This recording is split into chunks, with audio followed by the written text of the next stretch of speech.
do it? That was it. Well, we'll have to hope. We'll just pray. We'll just pray that it happened, that something happened that was going to be useful. All right.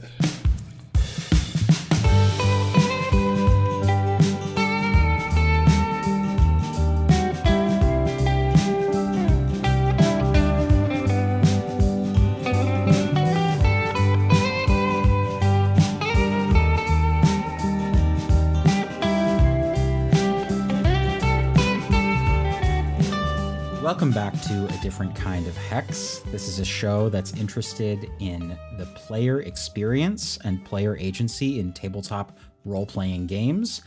This show is being made in conjunction with the Open Hearth Gaming Community, but you don't need to be a member of the Open Hearth or even a tabletop gamer at all to listen and hopefully find this show entertaining, at least, I hope, and maybe useful after that. My name is Ian. I use he, him pronouns, and my co-host is... My name's José, and I use he, him pronouns. And this month on the show, we get the privilege of welcoming a very special guest. She is the co-host of what I would describe as the seminal podcast, Asians Represent. You might be able to find her design work appearing in games such as Good Society, Monster Hearts, Tomb Raider, Shadows of Truth, Deathmatch Island, and of course, her own recent Dim Sum Parry. Most importantly, though, she's our friend and fellow player at the Open Hearth. Welcome to Agatha Cheng. Thanks for coming on the show. Thank you. This is such a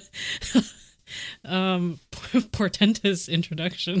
I mean, did I miss anything? Please feel free to set me straight.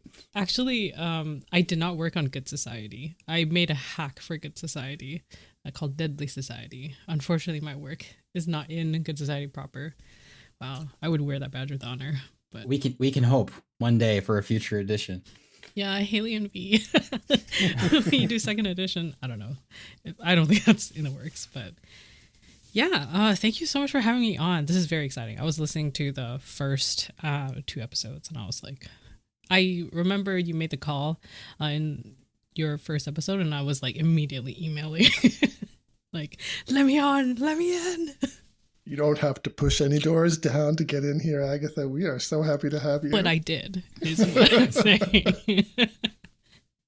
Generally speaking, based on a sample size of one guest before you, we like to start our show by asking about your poison. If you had to pick a poison, what are you generally excited about in games? Do you have a flavor that you like? Is there something that you are particularly into right now? We're going to ask you first, Agatha, but of course, we're all gaming, we're all doing stuff all the time. And so I'm sure we'll probably end up jumping in here in a second, but please, by all means, if there's something that you're really feeling right now, tell us about it.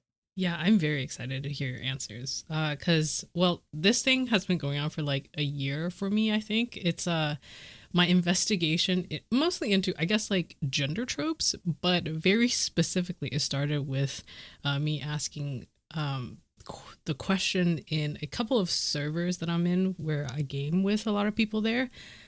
I wanted to know what the term bad boy means to people and why they like it in games as well as outside of games. Because I came into, I have a very specific impression of what a bad boy is, which is assured by my years growing up watching East Asian dramas where bad boys are trash. They're actually bad people. And so I was like, I don't understand what's happening. How is this attractive ? But I was also like, hey, I'm not going to yuck anyone's yums. So I was just like, what's happening? Tell me what's going on. And then people have given me an answer that is very different from that, where it's just someone that looks rough and is anti-establishment, but it's so nice to you. Who's this you? The reader or whoever their love interest is. And I was like, this is so fascinating. And I'm now very obsessed with all these gender norms around specific I think like love interests in a lot of stories, and then I've been trying to play them in games, and then seeing what people say they enjoy, and then whether that matches with what they actually enjoy, or like, oh, what if I took these gender norms that are specifically associated with a character trope of this gender. So for example, bad boys. One of the things that people told me is that they have to be a boy for it to be a bad boy, and I was like, oh, okay. Well, but what if I do Please something cite else? your sources. Actually, I would like for a heavy asterisk on that. Yeah, it was really interesting to see, because I tried playing it. I was like, okay, what if bad boy as a girl, and then like, what if bad boy but with like different genders, and then also I would try it out at different tables where I know people tend to like one or the other. We play with a table of lesbians and you make a bad boy as a girl, it tends to hit better. Yeah. So yeah, it's been very fun just doing this, and all of my friends know this, and they're always like, anytime anything gets mentioned, they're like, oh, but what about bad boys, Agatha? And I'm like, my legacy. So what I understood at the beginning of this story was that you were doing a sociology with the other players as your like control group, but they're all in on it, is what you're saying. Yeah, and this tends to happen a lot, where I would get really obsessed with a concept, and then I would keep asking people what their opinion on it is, and then I would then try it out and then see how it feels at a table. Like more recently, it's the concept of bleed, but consistently, the idea of a bad boy has been on my mind. And José would know this because my current character is in our Hearts of Lynn game together, is a variation of the bad boy, except he's kind of just like he hews closer to the kind of characters that I grew up watching, where he's like just like a really toxic man.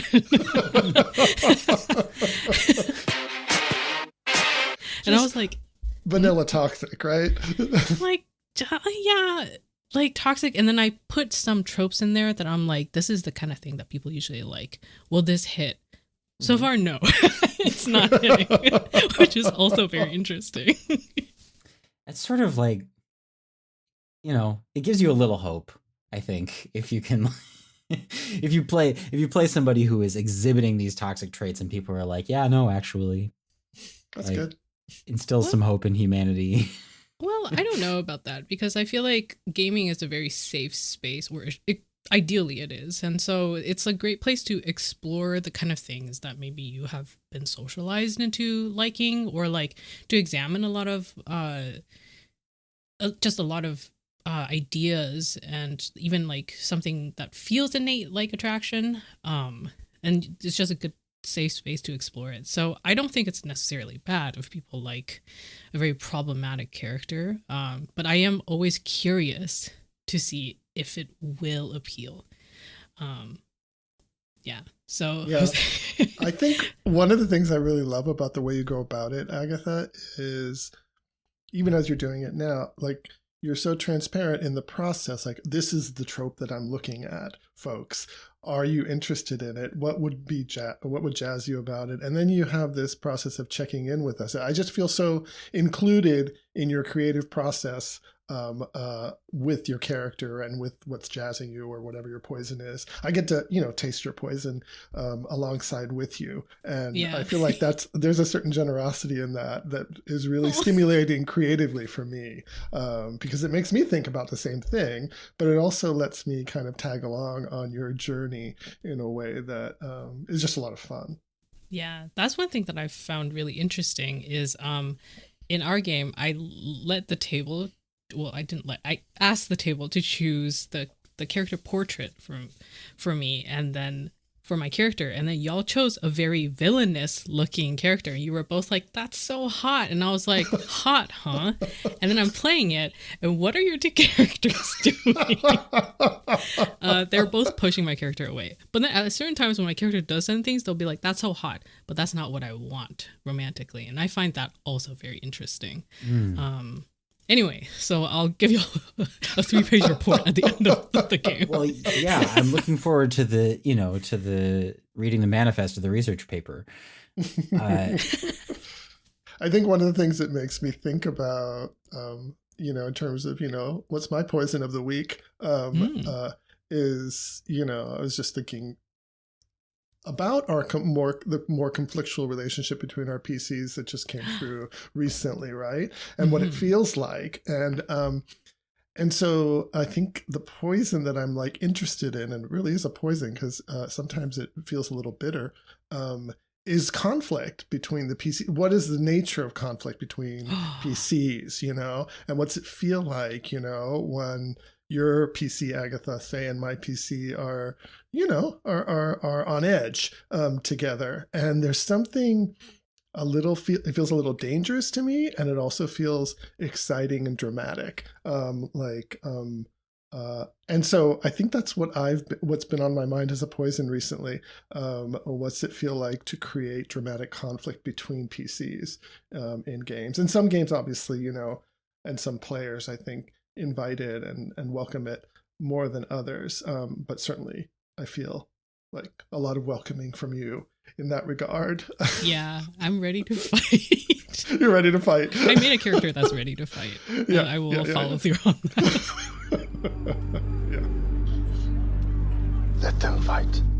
I'm very curious. There's a lot of questions that this brings up for me, Agatha. You deliberately made the distinction a moment ago between bad boys in games and bad boys in media broadly. And I'm wondering if you have noticed any sort of discrepancies or sort of like interesting like edge cases in that kind of like distinction. Like if there's anything specific about that trope in a social collective game context that maybe wouldn't show itself or would show itself in a different way in, let's say, like a soap, Right. I think, well, I won't make strong distinctions between different medium, but I can make a distinction between, let's say, the trope as you absorb it through media versus the trope as you play in interaction with another player at a table, which is really where a lot of what I said about conflict comes in. It's basically like when you're consuming media, you're more likely to be like, oh, my poor little meow meow, like this character is bad, but they're my war criminal or whatever, like Right. That's how a lot of people would talk online, and they have, you have your poor little meow meows. You have characters that are actually morally reprehensible, but you like them because this is a different, it's like a fandom sphere kind of feeling, right? And then there's a sense of detachment, but also like you feel more ownership in a way, versus when you're playing at a table, you're always interacting with someone if the other person is playing the bad boy character, for example. And so I feel like it feels different when they're actually interacting with you. So like when you see them, like, for example, I'm gonna harken back to when Sherlock was really big, and then everyone loved Benedict Cumberbatch's version of Sherlock, who was very abrasive, really mean, rude. Like people loved him, but like people don't actually like interacting with that sort of character in game unless you're ready for it, right? Like unless you're like, okay, we're gonna go into this game like to fight, which is definitely doable, and that's what Jose and I kind of did, and also what I did with the other player character as well. But generally, it's not that hot when someone is mean to you.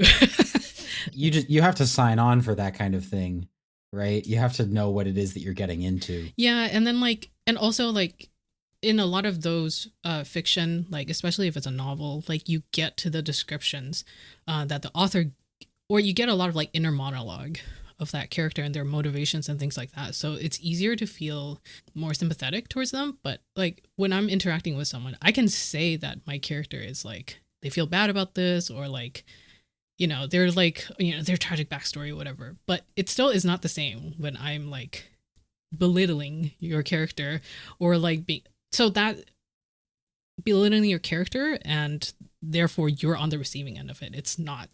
So I think that's the biggest distinction that I found, is that people are much more willing to accept like more abrasive characters when it's not in a game. And they're not the ones interacting with it, because you can only sustain that kind of conflict for so long without feeling a big amount of bleed. Now, there are definitely exceptions. Some people, they just don't feel bleed, and it's fine. But I found that most of the time it doesn't really work. What people really want is the kind of bad boy that's not a bad person at all. It just wears a leather jacket, but is actually like super nice and very angsty. Like the most harmless kind, I think, is what people actually like. Or they want someone that's very obsessed with their character. But then because you're in a game together and there's constant check-ins, you never feel like you're actually in danger. So I feel like that's like the two types that people actually want in games. Whereas in media, there's a lot more variations.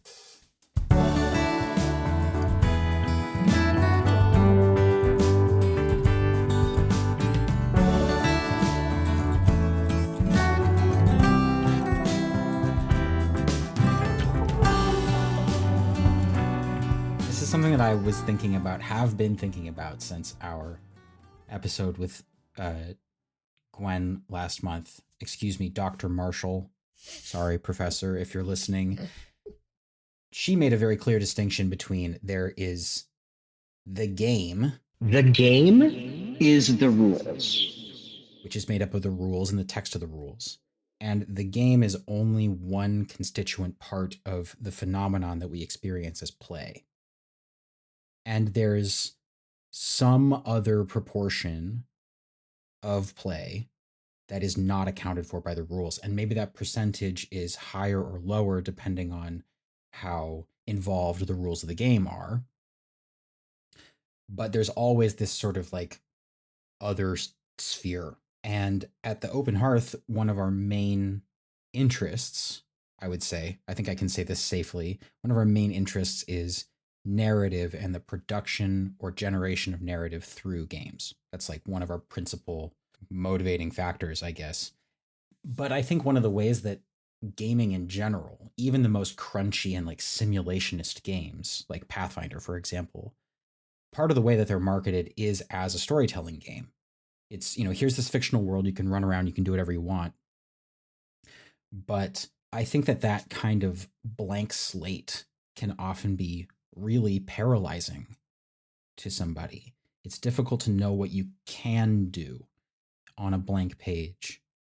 And if the GM and the rest of the group are just sort of sitting there looking at you like, okay, like make something happen, that's scary.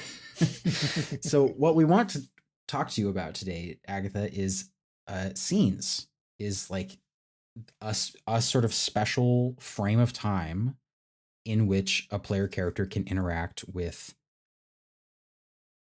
anything in the game, an NPC, something, but especially between that character and another player character. And like what can be done with that kind of special frame of time and why it is useful, and what we can explore through that lens. So I guess my first question is, what is a scene? Whoa. The abstract question first. we've got to establish our baseline first. Yeah, just imagine me doing that sicko meme at the window, going, yes, yes, nodding.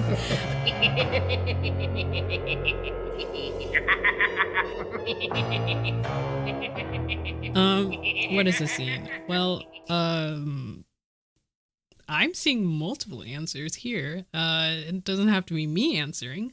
What do you think a scene is, Ian? I'm going to go with the sort of textbook, answer here, which is that I think that a scene, the way that we use it at the Open Hearth anyway, is a window of time, a moment in time where we step away from the kind of mechanical procedures of play in order to prioritize conversation, unmediated. I guess I should say conversation that is not mediated by specific rules. Now, there might be rules in the game of choice that serve to set up that kind of conversation. But once you're in it, in my view, that conversation should flow in a natural way. And if there are any, if there are any mechanics that are going to come into play during the scene, I think a really clear example in my mind is in a game called Fiasco.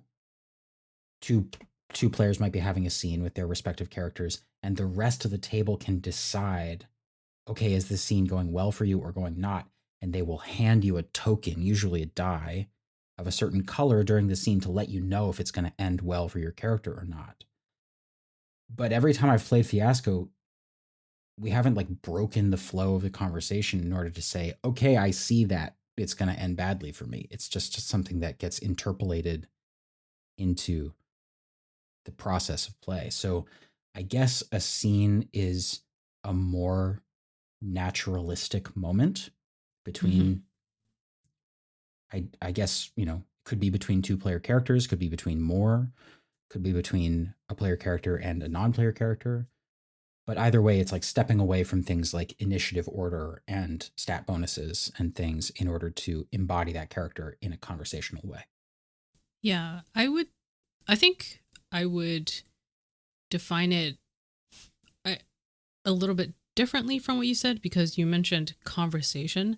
And I think a scene can happen without there necessarily being conversation. If there's a lot of description of what the characters are doing, I can still see that as a scene. But how I would define what a scene is roleplay between characters that have, ideally, a narrative beginning, middle, and end. And all that means with a beginning, middle, and end is that it begins at some point, and then it ends at some point, and then the part in between that is the middle. But I think definitely something that where you can see where it begins and where it ends.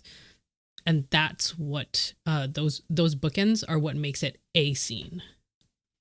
Yeah, I enjoy having that, just the beginning, the middle, and the end, of a scene, even if a scene is very, very short or almost, a throwaway. Like I'm thinking about, of course, what's on my mind, Agatha, is the conflict scene that you and I played just a few days ago that we were referring to before, right? I just kind of inserted myself. I followed you out of a building and kind of inserted myself. And then we had this short interaction that was conflictual, but it definitely had a beginning, a middle, and an end. And and the end is really interesting. Like when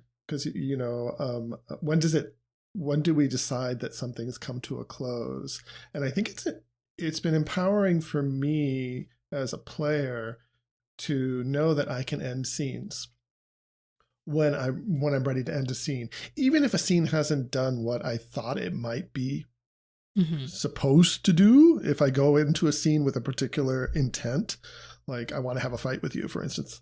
I knew that I wanted to have a fight with you. But even if we hadn't had the fight at that moment, something else had happened or nothing had happened, rather than waiting for the GM to put a close, to hit the curtain or whatever, or have the scrim come down, I could do it myself. Feels really empowering to me as a player. And the whole revelation of being able to be a player who calls scenes, who begins scenes, who works through the middle of scenes and then ends scenes has been a great part of story gaming for me and very central. And so when I find myself in a game that's very directive, maybe the right word, about how scenes happen, this is what's going to happen now, and this is what's going to happen now, and you have to jump in, and you don't have that organic kind of give and take or that agency as a player, I feel really constricted sometimes in those kinds of scenarios because I can't, I just, as a player, I feel like I have to kind of contort myself to fit whatever might be happening into a framework that the game might be demanding of me at a given point. But that could be my trip, and now nobody else is. Yeah. Can you give an example of a game like that? Well, if we think about, I don't know, are you supposed to call it a genre, forged in the dark or whatever it is, that style of games? So it's a bunch of games that all fit in under this umbrella. It has a section called downtime, right? And then downtime has, maybe they call them downtime beats. I can't remember. Downtime but actions. It says downtime actions, right? Downtime actions. Thank you. And they say, okay, what are you going to do for your downtime action, Jose? And then I'm like, okay, I've got to create something there. And it's not me inserting myself like as you're walking out of a building and doing something. It feels like a little more artificial, or a little bit more hard framed. Maybe that's another way of saying it for me. I mean, I'll get to put the hard frame on it, but of course, within that context, I will push back against what I feel is the push of the game, and I might say, hey, Agatha, do you want to be in my downtime action with me? Because I want to do a scene with you. Where would I find you? What are you doing when I find you? And then I can go in with a softer or more organic focus. So I don't know if I'm making a false distinction here or not, but I'm just speaking off the top of my head about it. Yeah. No, I completely agree and vibe with what you're saying. And I think that a game like Blades in the Dark, which has this sort of, it belongs to a broad family of games that are ostensibly more focused on narrative than anything else, but Blades in particular, and games that are descended from it, have this very tight action economy. And it is a perfectly valid way to play those games, to be like totally absorbed in the like, okay, I'm going to move my little guys around on the board, and I'm going to take this territory over here, and I'm going to send them on a mission, and not to really descend to the character level at all. And so there's this sort of like frisson there between, okay, I'm just doing what the game is demanding of me next narratively, and on the other hand, I'm going to reach out and I'm going to take the thing that I want to see for this fictional person that I'm embodying. Agatha.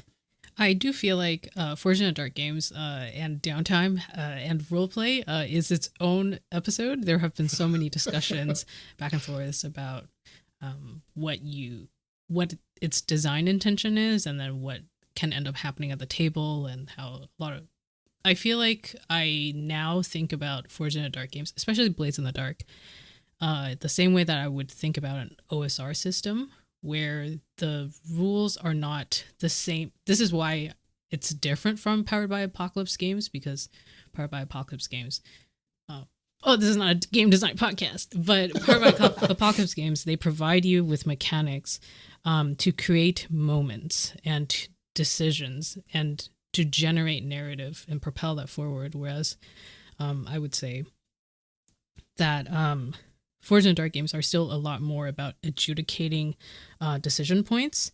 And so, but those decision points are very particular, and that everything else that's outside of that is just in the realm of role play, free play.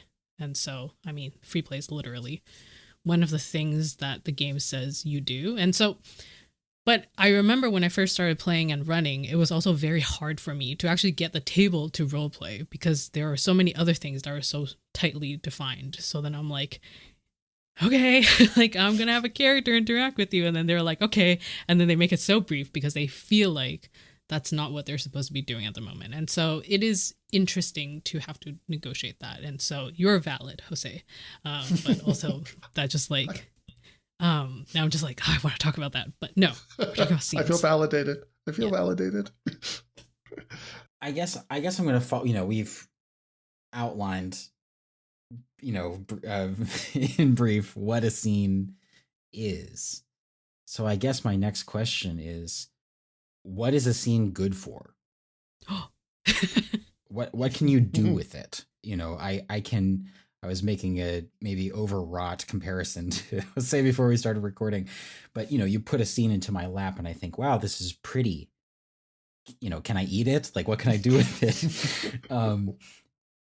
I have definitely experienced this as a player, and I have also seen it in players' eyes when I have been running a game where I opened the opportunity up for a scene to be called. And there's a sort of a deer in the headlights type of thing, I think, because there's not an immediate sense of what can be accomplished with a scene. What do you feel you've been able to accomplish with scenes lately?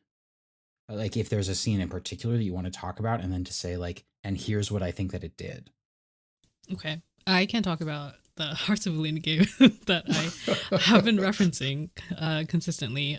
The same game that I had a fight with Jose in. And I'm going to talk about what I decided to do right after our character had that conflict. I said, I told the GM, I was like, after this, I want to go and search for another NPC, and then I want to talk to them to get them to investigate with me. So I was trying to do a lot of things at once. I was trying to coalesce it all into one move because I was really interested in trying out all of the different moves that came with that particular setting in Hearts of Wulin because it was a supernatural one. And then I was like, okay, so I want to accomplish a lot of things. I want to, first of all, I was getting a little bit of bleed, which is normal for me. I get negative bleed from negative conflict. And so I was like, let me manage it. Can I stop you for a second, Agatha? Yes. Would you just briefly define in like a sentence or two, describe what bleed means for someone who isn't familiar with the term? Of course. Yes. Thank you.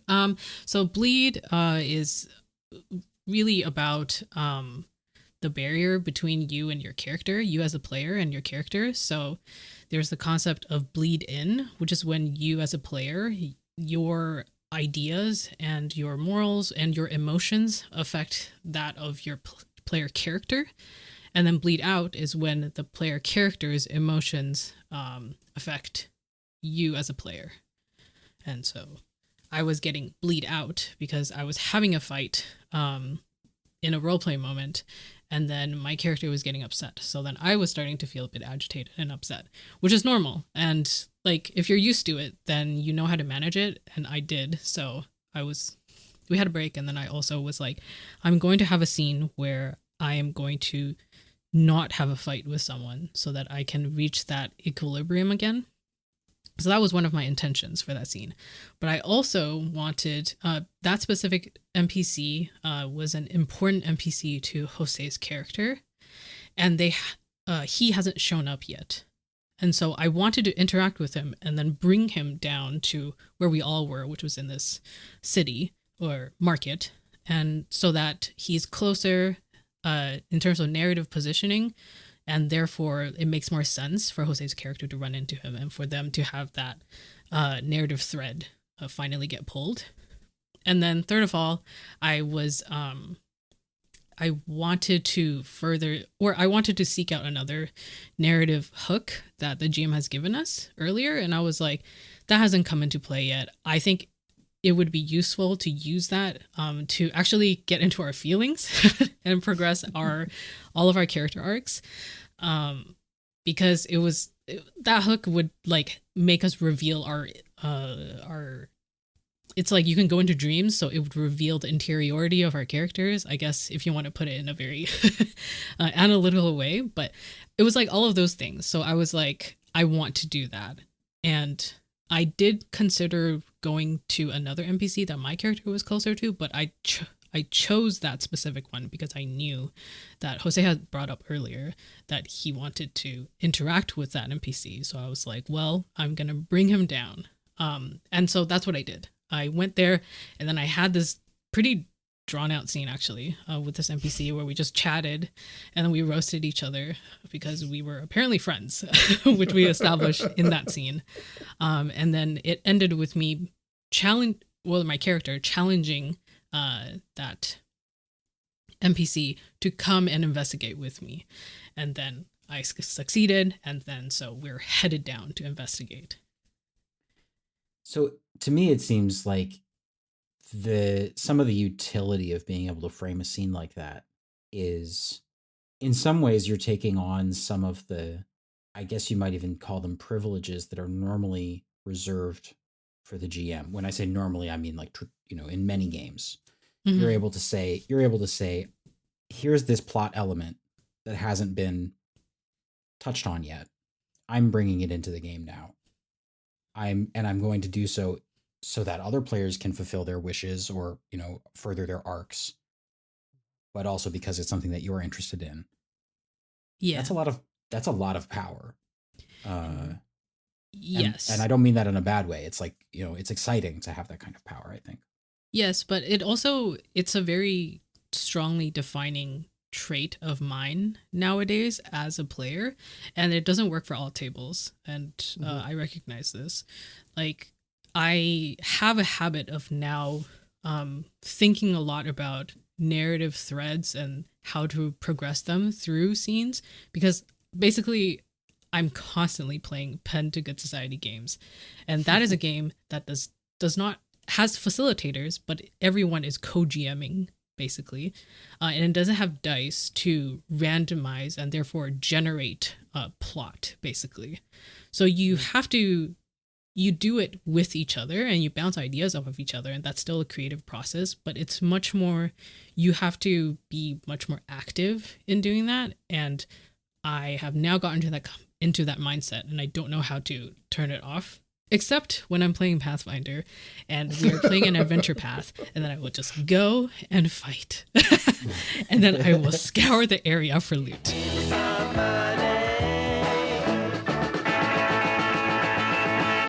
But otherwise, I'm very active in creating and furthering plot for myself and sometimes for other people. No, and I appreciate that so much. I mean, because one of the things that you didn't mention was that when I had put out that wish to interact with that NPC that you're talking about, I also put out the wish that I wanted it to slowly, I don't want a big reveal, I wanted a slow process for him to be entering the narrative. And so the way you set it up allowed that to slowly happen. And so there's a way that you're listening to the other players and then behaving in this, well, we could call it a GM-ful kind of way, that, I mean, 2 heads are better than 1, 3 heads are better than 1, and 4 heads are better than 1. And so it feels like it's just additive and cumulative. It feels like if you're doing that, it inspires me to do that. I'm listening to the other players as well. But you're right, it's a certain style of play that might not always work for everybody. Yeah, and this is to answer your question, Ian, which was like, what can you achieve with a scene? And that example achieved a lot of different things with a scene, but it doesn't always have to do that either. Like sometimes you just want to see what your character dynamic is like now, after something has happened, and then you talk to each other in character, and then you figure that out. I'm thinking also, like, sometimes I don't know if I would even call it a scene, but like a throwaway piece of humor or something, where a PC just like says a throwaway line in a scene that's really focused on another PC.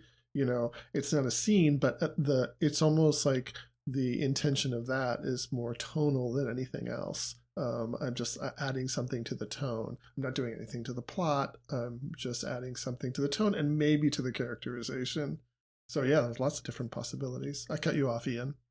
No, that's okay. I was actually just going to. What do you think, Jose? Have you had a scene recently that you felt was generative in that way? And is it something that you want to talk about? Let's see. A good scene. What happens when I ask myself what was a good scene? A good scene surprises me in some way. Even when I'm watching a good scene and I'm not directly playing in it, there's something about it that surprises me, and it's also generative in the sense that it gives me ideas for moving forward.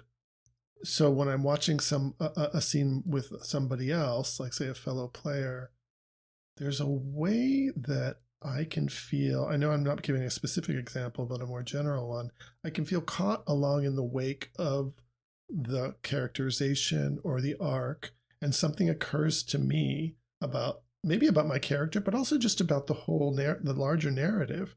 maybe it's not specifically about my PC, that is surprising and opens up a new door for me.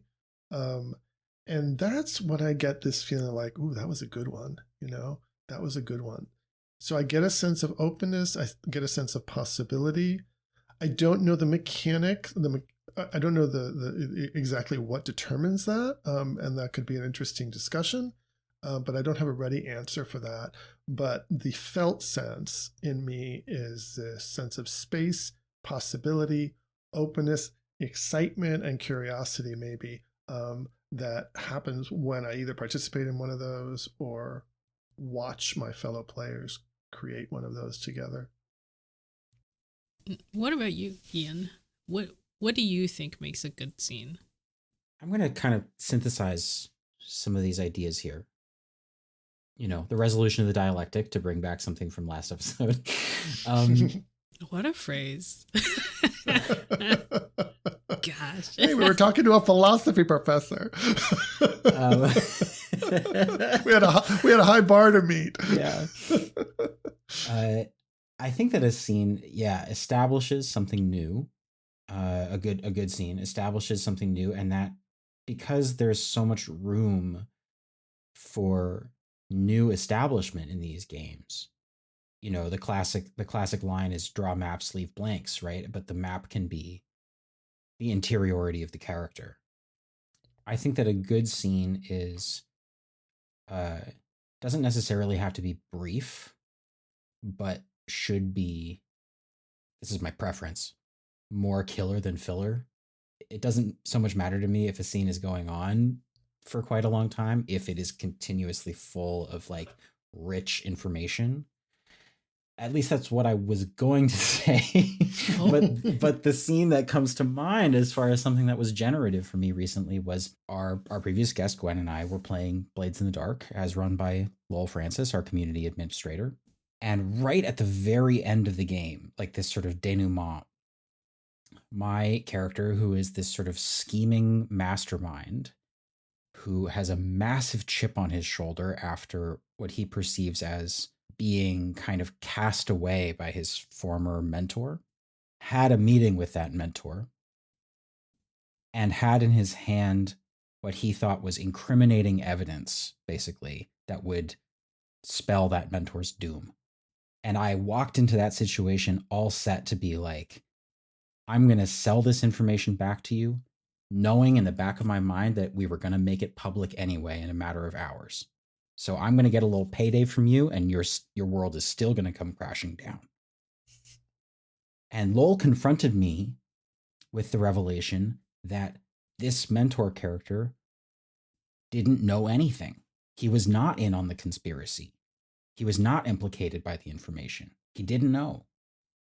I think that if I were in a group of players who were less supportive and were less ready to kind of pick up the strings, and if I hadn't been in that context for 8 sessions prior, I would start to feel defensive. I would start to feel like I have this image of this character that I want to cling to because I've become familiar with it.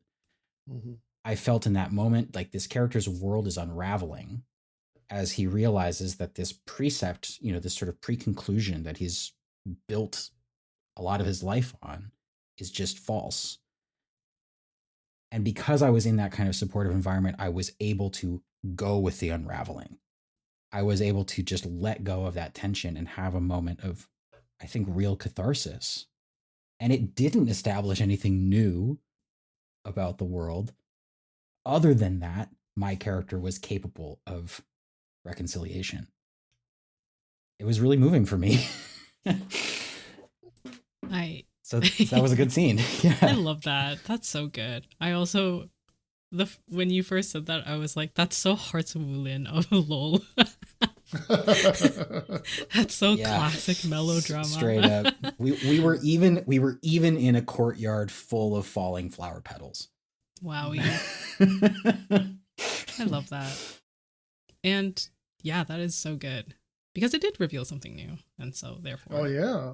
It reveals something new to you about your character and the situation. Yeah. Yeah. And that's lovely because, we have this idea like we're the originators or the creators, the constructors of each of our PCs, and they are our property, but they are shaped by the ongoing play, right? And that's a great example of it. I mean, I think it's happening all the time, maybe in not such dramatic ways as the ones you're saying, but I certainly know that, I might have a character concept or an idea, but it'll keep morphing depending on what happens.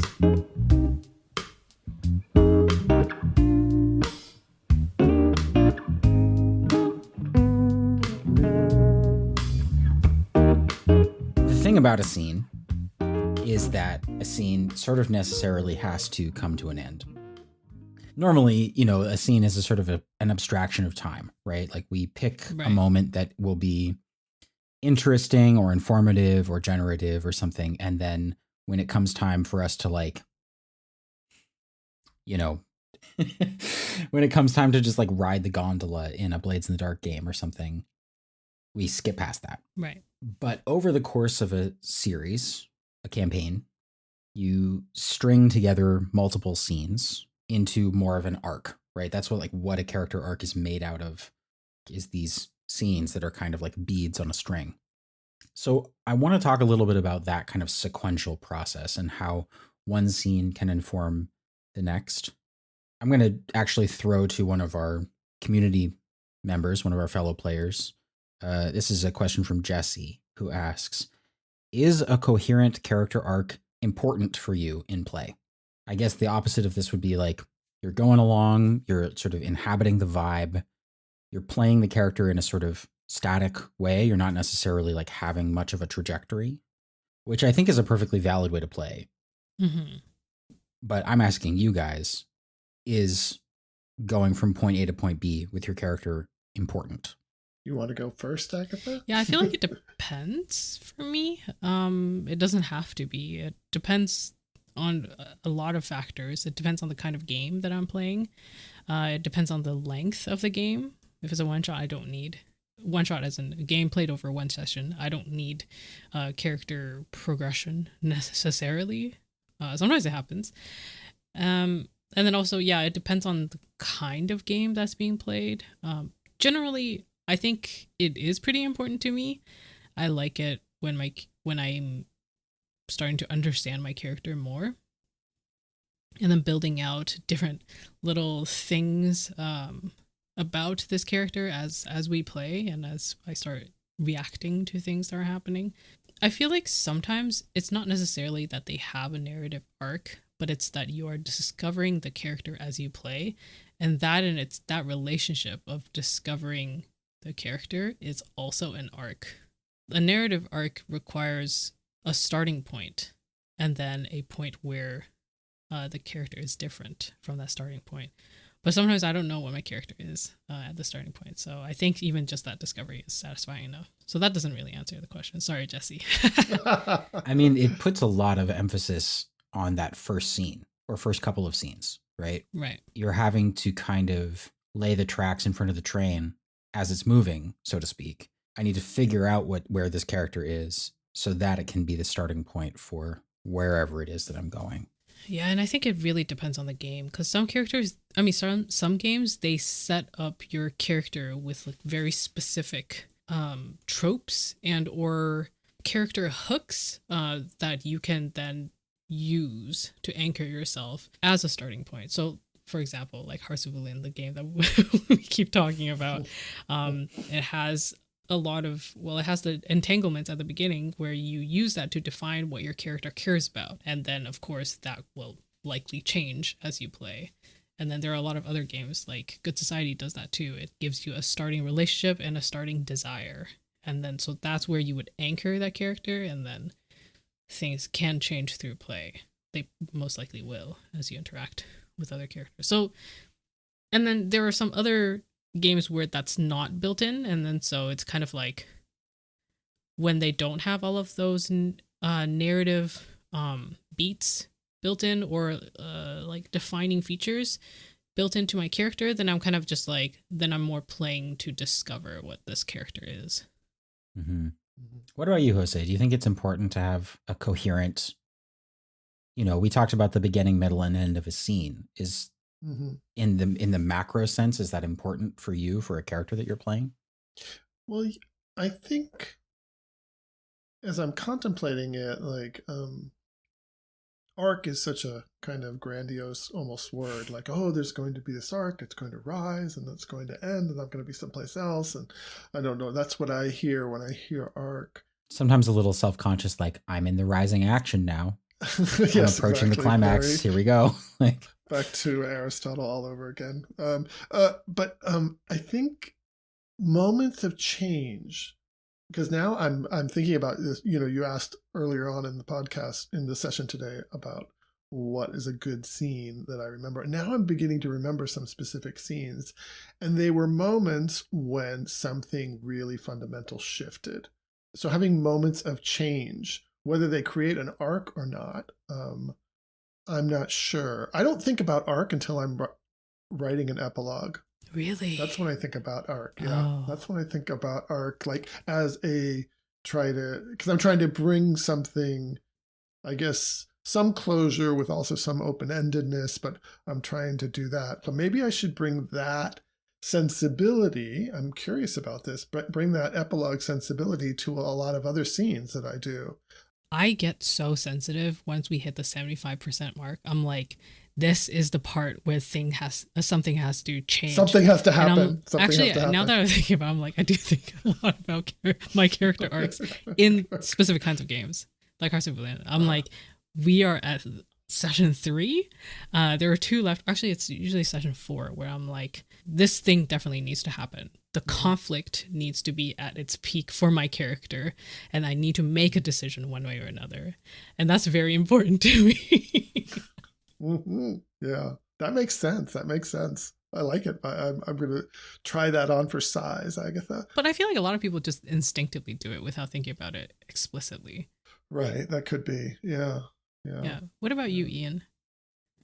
I think it's fun to set up my character for what, to try to like control the circumstances for what promises to be a sort of potent arc, but then the chips kind of fall where they may.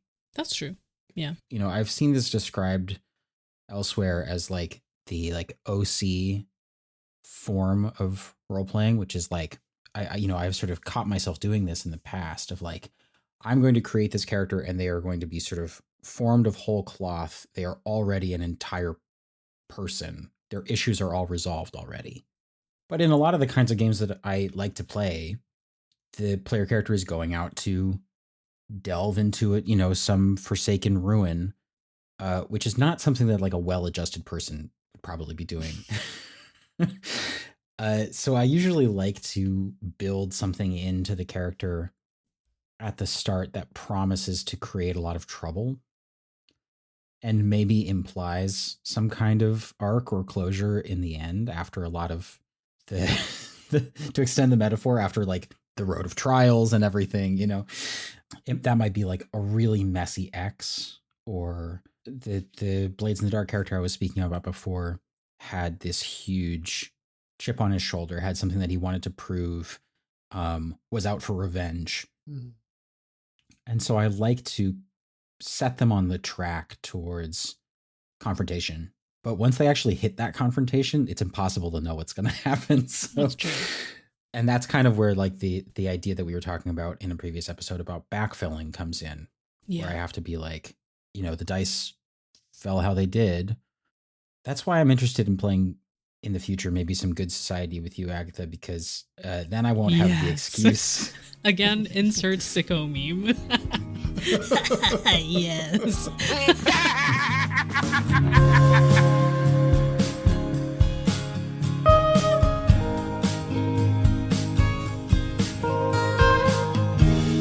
I'm really curious. So you talked a little bit about a one-shot, which is something that we do on the Open Hearth. Mm-hmm. We almost never, for anybody who's not familiar with the community, hasn't played with us before, I can't think of a time where we've gone more than 12 or 13 sessions, which for the average, maybe like home gaming group may seem like an incredibly short runway. If you're the type of people who like do the same campaign for 4 or 5 or 6 years. Right. This is another question from our community. I'm paraphrasing Pat's question a little bit. How do you think play differs with the knowledge of a deadline? If you're playing in a one shot, you're going to be playing differently than if you have 5 sessions than if you have 10 sessions. So when it comes to scenes and how these scenes make up a character arc, I mean, it seems to me like if you're playing in a short series like that, 2-3 sessions maybe, you've really got to put it on the table from the jump. If there's something that you want to see happen, you kind of have to make it happen. And I'm curious about you guys' ideas about like, if there have ever been times where you felt like you had to put on the gas like that and how you go about doing it. Jose? Jose pointed at me as I asked this. Yeah, but it didn't work. So I think, the first thing that comes up for me is one shots. When I joined the Open Hearth, it was the first time I was actually exposed to the idea of a one shot. And I'm still getting used to it. I'm drawn to longer games, maybe not years long, because I want that. It may seem like a short runway, but I want the runway. Like you all were saying before, like it takes a while to just even establish your character, the base note of your character before you start messing with development or character arc and stuff like that. So I noticed that when I play one-shots, there's something unsatisfying about it. Even though we can have some cool scenes, there is a sense like my character is still kind of a sketch more than there's no opportunity. There's not enough of an opportunity for me to flesh that character out in a way that feels, there's a certain kind of fun in that for me. That's missing in the one shot. I have other kinds of fun in the one shot, but the fun of having a fleshed out character doesn't emerge as much. And on the reverse side, when I also came to the Open Hearth and I realized that we're never going to have games typically longer than a quarter, I was like, oh, well, that doesn't seem right. But now I kind of enjoy that length. Maybe I've just adapted. And maybe, Agatha, I was saying earlier that I don't think about arc. Maybe I do, and I don't even know that I'm thinking about it, because I do have a sense of where we are in the development of the story. If I have enough time to develop something around my character and create some moments of change, some moments of drama, whether they're planned or unplanned, that does give me a bit of a thrill. And it does leave an impression on me over time. So I don't know if I answered the question, but those are the first things that come up to me when I think about the different time lengths that we play with. A one shot is a great way to sort of do a survey of a game or maybe a game system that you don't have a lot of experience with. Mm-hmm. We have an event coming up actually in just like a couple of weeks here on the Open Hearth. I'm not sure when you're going to hear this, listener. It could be that, it's happening right now. And but we have this event called May the 4th, where we have just an entire weekend of one shots and all Star Wars themed. And it's great fun. But I do feel that when I create a character for a one shot, or even step into a pre-generated character, which is something that can save a lot of time, I'm definitely relying a lot more on stock tropes. Yeah. And that's fun in its own way. Yeah, I've got a great sword. I know what to do with that. Yeah, I do feel that, for myself anyway, I feel that having a deadline, to return to our kind of literary metaphor, the knowledge of the character's death at the end of the series does spur me on to want to make stuff happen. In a previous episode, I was alluding to the idea that I tend to play characters as foils. I like to create a character that is going to problematize the situation for the rest of the party. And that's probably a result of my having come into gaming primarily as a GM. I started as a GM. And so even when I'm playing a player character, I'm always thinking, what's going to move the situation along? And I will play my character in order to be a thorn in the side of the other characters, first and foremost, before considering their needs as far as an internally consistent arc. And on a shorter timeline, I'm going to throw more gasoline on the fire earlier because I want to see some sparks fly, so to speak. And that might just be being, as you mentioned before, displaying really toxic traits. Doesn't necessarily have to be literal explosions. Right. Yeah. Yeah. most of my gaming experience, proportionally, when I first started gaming, has been through the Open Hearth. So I cut my teeth on 1 or 3 or 5 session games. And it's so funny because I only recently started getting into or started playing with people for an extended period of time where there is no end date. And we just play when the story ends. And it didn't feel strange at first because I was like, yeah, intellectually, I understand what that means. But it's very funny to me because I and another player in one of those games, we are trying to play into a romance arc for our characters. And she observed to me that I drive the narrative arc very hard. And she's like, I think we have time to breathe, so we can take this slower. Honey, I think we're moving too fast.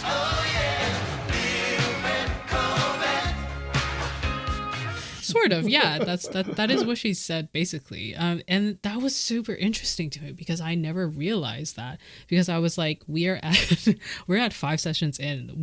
There should be a change in our relationship dynamic at this point. In the back of my mind, there's always this ticking clock that is saying that I need to shape this so that I can have the story at the end that I find satisfying, and it doesn't have to be like a good ending. It just needs to reach the crux of the issue, and then I can find out whether my character sinks or swims. So I think I have that habit still where I just pace things very quickly, and I will keep wanting a lot of narrative points of tension, I think, is what I tend to do. Like I create a lot of arcs around conflicts or around a direction. For example, like even in our Hearts of Wulin game, I'm already pushing towards like next session could be our last session, basically, even though we have, I think, 3 more left. I think so. And sometimes I have to remind myself that, hey, there's more, and we don't have to. Not everything has to be so intensely paced.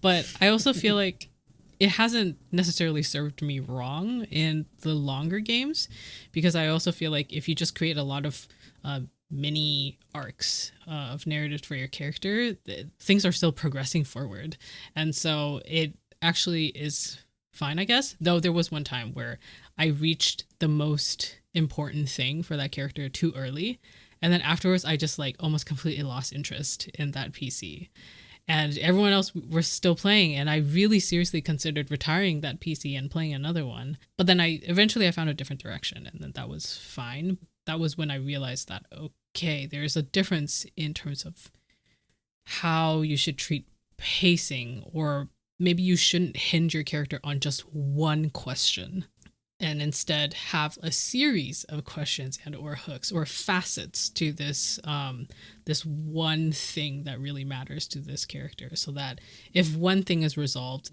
the other things don't necessarily have to be. And so that's the thing that I'm still learning. And I think there is definitely a difference in how you treat pacing and character arcs and interpersonal dynamics as well. I was thinking about the term arc, and I was thinking of listening to what folks are saying. I'm thinking about like dynamism, like so you were saying, for instance, Agatha, that you feel like you hit your most intense moment too early with that particular character, and then they lost some dynamism, they lost some aliveness for you, right? Yeah. And then you were like bored with them until you found a way to create energy in them. And this idea also that you're talking about having multiple hooks or multiple, whether conflicts or dramas or whatever, threads, however you want to call them, at your disposal at any given time. It makes me think of, when I'm GMing, which I don't do often, one of the things I do is in between sessions, I'm imagining 1,000 different conflicts. And it's like, oh, that conflict, and let's make that conflict, and let's make that conflict, and then I'm just vomiting them all onto the table at some point, and then waiting to see the mess. Well, it's because I'm normally leading Monster Hearts, and that seems to work well for me in Monster Hearts in that particular game. But I'm thinking about it from the perspective of a player now, this idea of having enough kind of, maybe we'll call them dynamite, having enough dynamite in my backpack that I can pop them out at any given time, and create movement in the narrative. Because I think I remember there was a conversation on Discord recently, on the Open Hearth Discord, about pacing in particular, since that's coming up here. Some people were complaining about scenes that just go on and don't go anywhere. This sense like we need a certain level of dynamism to keep our attention, unless we're going super atmospheric. But whether it's character conflict or plot development or events really happening, and they might not all fit into an arc, but they might just be like blips of aliveness popping out every once in a while. I do have strong opinions about, or a specific thing about a scene that seems to be meandering, because I play in games that don't have a GM to cut off a scene, and so I feel like it is, some scenes do meander, and sometimes in GM games I feel like it's worse, because as if you're a player, you're kind of like, I see that this is meandering, but I don't feel like I have the authority to jump in and say, do anything. Is there anything else you want out of this scene? And that is my golden phrase that I learned from another facilitator within the Story Brewers community, which is you just cut in at some point and say, is there anything else you want out of this scene? And sometimes the answer is yes. People actually, they were talking around each other trying to get to this point, and then sometimes they'll say, yes, I wanted to get to the point where I find out about this thing, or where I tell you about the fact that I lied about my birthday. And it's like, great. And then you establish that, and then the scene becomes more efficient. Or sometimes they'll say, I guess not. And then you can then effectively cut it off. But there's a degree of grace that we would all love to be given, myself included. Sometimes I'm a yapper, in case y'all can't tell. And so I think that a meandering scene can be beautiful to behold, and then sometimes it needs to be cut. And and yeah, the crux of it is always, is this revealing new information, or are we just talking in circles?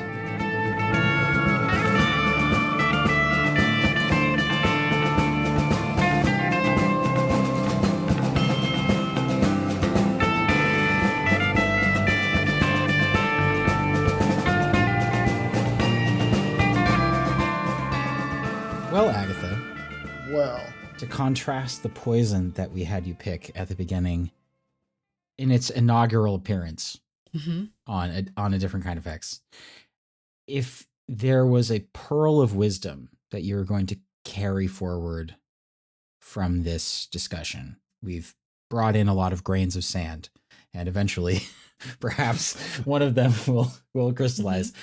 For a player who struggles with creating character-driven scenes, having a hard time like finding the hook, finding the way that it like snaps to another character, where would you suggest that they begin? I have to say, first of all, it's okay to not have one. It's okay to just say, I have a bow and arrows and I'm here to shoot things. I have healing spells, ? And that's fine. It really depends on the game, I think, because some games do ask that the game is about interpersonal dynamics and relationships, and those games, they generally should provide you with enough mechanical scaffolding for you to pick some things and then go forward with them. But some games, they don't. That's not the ask of the game, nor is it the ask of the table. And so you don't need to do this if, first of all, it overwhelms you, or you don't want to. I want to make that clear. That's how I like to play, but it is not how everyone needs to play. Now, in terms of someone who wants to do this or is now playing a game that might be asking this of them, and they have certain things like you have a starting point for your character, but you're not sure how to move forward with that. I think, well, first of all, a really good idea is to just ask the other players to be like, I have these things that I think are interesting about my character. For example, let's say in Hearts of Wulin, my character's entanglement is that I am raised to destroy the family of my best friend by my teacher. That's something I'm interested in, but I don't know what to do with that. Then I think it's a good idea to just ask the other player, usually the player whose character is your best friend, to say, what are you thinking for this? Like, what is our dynamic? And then kind of prompt them to give you an answer, and then you can then have an idea of how to play into it. I think that talking to other people is usually the best way to go about it, because a lot of times their idea is better than what you can come up with. At least that's in my experience. Another tip that I have is kind of related, which is to attach your character to a PC that has a much stronger concept. So sometimes someone will just come in and they're like, this is me. I am very driven towards this one goal or many goals. And some player characters, they just burn bright at the table, and you kind of watch in awe. And what you can do is to then say, okay, like, my character is a big fan of your character, and I think then you have something that you can always latch onto where they want to do something, and now you can say, well, my character also wants to do this thing or wants to help them, and then use that as your motivator, because they will always provide more narrative, and then you can kind of bounce off of that. You can either play your character as wanting to help and then doing things to help, maybe then messing up and then creating more story, or you can be reacting differently now that you're further on in the game or whatever, and feeling horrified, right? So there's always something to bounce off of, because that player character will probably generate a lot of plot. And so I think sometimes that is also helpful. Yeah, and sometimes it can be, you might get in the way of that character's arc or that character's motivation. Rather than being a fan, you might actually find a way that your situation might complicate that. Yeah, and that could be interesting. Though I would caution against, if this was someone coming into the game, coming into role-playing for the first time, or you're still feeling kind of new to it, coming in to create conflict is a bit trickier and requires more out of character communication. So I don't know if I would suggest that as a goal, if you're feeling like, I don't know what to do with my character. Because then if you keep that goal of saying, my character is against this character, then this very quickly can devolve into inter-party conflict that the game is not prepared to handle. Or it can also devolve into inter-player conflict, because that player might feel like, why are you always getting in my way? Why are you always getting in my way? And so that's very prudent. Yeah. I'm showing my poison from the beginning of the José, session. why are you always fighting me? Gosh. Why am I always getting in your way? You're not even that part of my entanglement. But I'm gonna mess it up anyway. I think that you mentioned earlier, Agatha, about how the table, especially at the Open Hearth table, is a safe environment, or it should be. But one of the ways that environment is continually created as safe is by saying in advance, here's something that I want to try, so that everybody knows the page that you're on. I think maybe in an ideal world, we would be able to or maybe, maybe you get to like a particularly high level of comfort and groundedness in this idiom of play. And then you're able to have the entire series without having to like signpost something like that. But even when it's not necessary, it's still useful to be able to say, I want to try something new. This is the direction where I want to go. So if you're somebody who maybe is just coming to this hobby for the first time, or is like, starting to kind of get into it a little bit, I think it's okay to just try stuff, and it's okay to like have it fall on its face. And I think that as long as you're in conversation with the rest of your table, it'll be fine. Yeah. Yeah. And I think if you're going for something more contentious, then getting table consent is very important because everyone else is also here to have fun. Sometimes the fun is buying into conflict, but also it's good to know where people's lines are in terms of comfort level. And this is kind of different from lines and veils because sometimes it's not necessarily a safety thing necessarily. It's just whether people are comfortable with a certain kind of conflict or a certain level of conflict. And also it'll help you feel better to know that everyone else is okay with it, because that will then take away some of the trying to read people on a tiny screen if you're playing online and then being like, are people upset with me?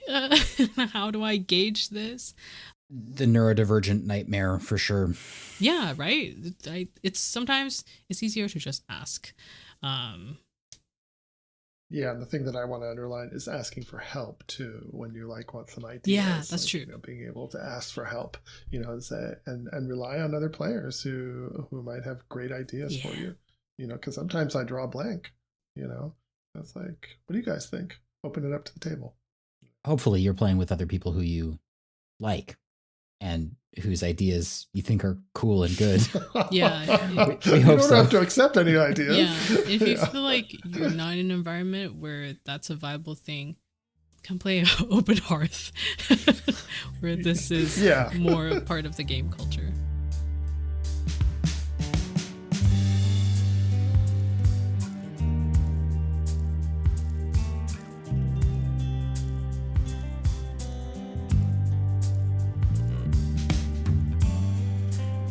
With that, is there anything that you want to plug before we let you go? Yeah. So I am a cultural consultant, and specifically if you're looking for a cultural consultant on topics of Chinese diaspora, Chinese mythology, some of Chinese history, or colonialism, we can talk and then we can see if I can actually do it, but that is what I do. And so if you're looking for those services, I would also like to plug Agents Represent, the podcast.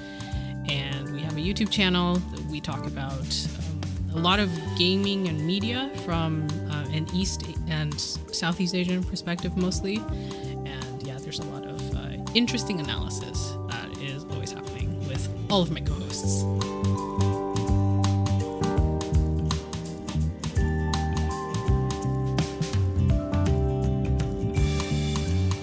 So Ian and I want to thank you for joining us for this wonderful conversation with Agatha. And thank you again, Agatha, for being with us. We'll leave the links to Agatha's podcast as well as her design work in the show notes. We'll also leave the links to the Open Hearth's social media accounts. And you can always reach us at adifferenthex@gmail.com with any comments or feedback. Anything you might want to share with us about the episode or the podcast in general. Next time, we will be talking to Mark Macher, and we'll be talking about setting and following character goals, which will be a nice follow-up to our conversation today. We hope you'll join us. Until next time. I think that's our show. Yay! Yeah, I think it's a wrap. We did it. Yay! I like how you're like, thank you so much for giving us 2 hours of your time when we went long because I could not stop yapping. Agatha, you might have to come back for another episode of this show because welcome to Jose and my entire dynamic. Lots of yapping happens here. Yeah.